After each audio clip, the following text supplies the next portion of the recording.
Let's dive right into this explainer and peel back the layers of Satoru Gojo's most mysterious, completely overpowered trait, the six eyes. Look, if you're a fan of Jujutsu Kaisen, you already know Gojo is the absolute pinnacle of strength in the series. But to truly understand why the guy's practically untouchable, we've got to understand the fundamental hardware he was born with. And it all starts with a pretty glaring mystery. Think about it. If his vision is literally the source of his unrivaled power, if it's his absolute greatest weapon, why in the world does he deliberately cover his eyes up with a thick blindfold or pitch-black sunglasses? What is he trying to hide from? Or, actually, a better question, what is he trying to protect himself from? Here is a roadmap for this explainer today. 1. The mechanics of six eyes. 2. Mastering the limitless technique. 3. Sensory overload and the blindfold. 4. The RCT brain healing loop. 5. The cosmic chains of fate. And finally, 6. Buddhist origins and divine power. All right, part 1, the mechanics of six eyes. So the absolutely crucial thing to grasp here is that this is not a spell he actively casts. He doesn't chant some incantation to turn it on. It's a permanent genetic anomaly, a physical hardware trait that has been totally dormant in the Gojo family for hundreds of years. Functionally, it grants him this insane, high-resolution 4K thermography-like perception of cursed energy. I'm talking about the ability to read the flow, the mass, and the signature of energy with pinpoint atomic-level precision. He can literally just glance at another sorcerer and instantly deduce their entire cursed technique.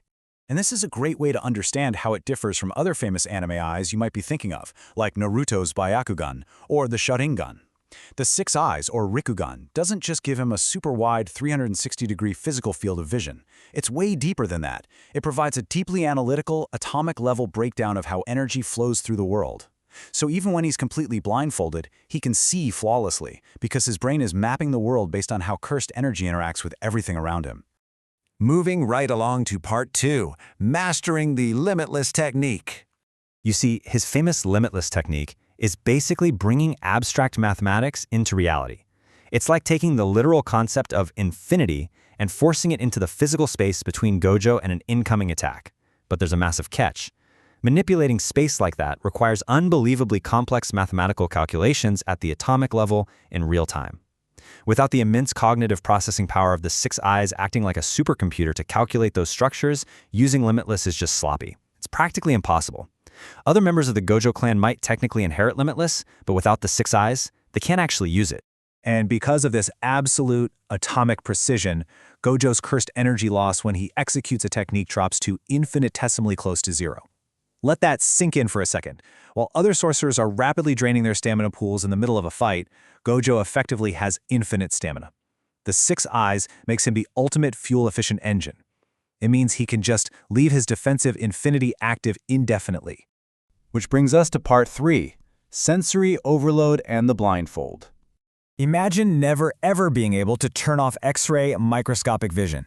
By constantly perceiving the biological and atomic realities of every single person around him. We're talking blood rushing, neurons firing, chemical reactions. His power literally chips away at his humanity. When you perceive the world purely as raw mathematical data and energy flows, it totally distances you from human emotion. You stop seeing your friends as people, and you start seeing them as just biological processes.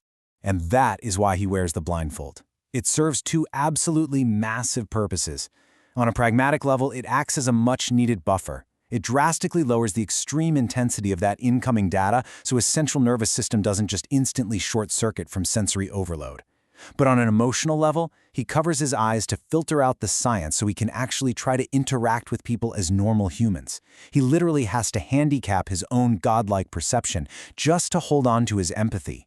So the next time you see him acting super goofy and laid back, remember, that is a deliberate, conscious choice to stay human. All right, part 4, the RCT brain healing loop. Because even with the blindfold acting as a filter, that continuous data stream is a lethal problem. Unlocked during his brutal near-death fight with Toji Fushiguro, Gojo figured out a completely insane biological hack.